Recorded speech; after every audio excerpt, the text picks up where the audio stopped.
తన బౌలింగ్లో 4 కొట్టి బ్యాట్తో స్టాన్స్ను చూపించి టీమిండియా పేసర్ వెంకటేష్ ప్రసాద్ను అవమానపరిచాడు పాకిస్తాన్ స్టార్ బ్యాటర్ ఆమిర్ సోహెల్. అయితే నెక్స్ట్ బాల్కి సోహెల్ను బౌల్ చేసి పెవిలియన్కు పంపించిన తీరును క్రికెట్ అభిమానులెవ్వరూ మర్చిపోలేదు.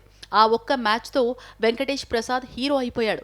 ఈ టీమిండియా మాజీ పేసర్ ప్రస్తుతం ఆనందంతో ఉబ్బితబ్బిబవుతున్నాడు.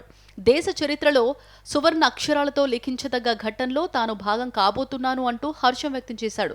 జీవితకాలంలో తనకు దక్కిన గొప్ప అదృష్టం ఇదేనంటూ మురిసిపోతున్నాడు. దేశమంతా ఆసక్తిగా ఎదురుచూస్తున్న అపూర్వ ఘట్టానికి జనవరి 22న ముహూర్తం ఖరారైన విషయం తెలిసిందే. ఉత్తరప్రదేశ్లోని ఆధ్యాత్మిక నగరి అయోధ్యలో నిర్మించిన ఆలయంలో శ్రీరాముడి విగ్రహ ప్రతిష్టాపన ఆ రోజే జరగనుంది. మధ్యాహ్నం 12:20 భవ్యరామ మందిరంలో శ్రీరాముడు కొలువుదీరనున్నారు. ఈ నేపథ్యంలో జనవరి 22న ఇంటింటా శ్రీరామ జ్యోతి వెలిగించాలని ప్రధాని నరేంద్ర మోదీ ఇప్పటికే పిలుపునిచ్చారు. అదేవిధంగా ఆలయ ట్రస్టు అక్షింతల పంపిణీకి ఏర్పాట్లు చేయడంతో పాటు ప్రతిష్టాపన కార్యక్రమ ఆహ్వానితులకు పిలుపులు అందజేస్తోంది. ఆ ఆహ్వానితుల జాబితాలో వెంకటేష్ ప్రసాద్ పేరు కూడా ఉంది. ఈ విషయాన్ని సోహెల్ మీడియా వేదికగా వెల్లడిస్తూ ఉద్వేగానికి లోనయ్యాడు. ఈ మాజీ ఫాస్ట్ బౌలర్ రామమందిర ప్రతిష్టాపన చూడాలే అనేది తన జీవిత ఆశయమని, ఆ అద్భుతమైన క్షణం రానే వచ్చిందని సంబరపడిపోతున్నాడు.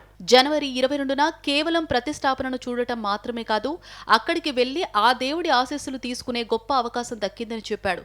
భారతదేశ చరిత్రలోని గొప్ప క్షణంలో భాగమయ్యే వరమని, ఆహ్వానం అందించినందుకు ధన్యవాదాలు చెబుతూ వెంకటేష్ ప్రసాద్ ఎక్స్ వేదికగా తన ఆనందాన్ని పంచుకున్నాడు. అదేవిధంగా రామమందిరంలో శ్రీరాముడి ప్రతిష్టాపన సందర్భంగా తాను ఆహ్వానం అందుకుంటున్న ఫోటోను ఇందుకు జత చేశాడు.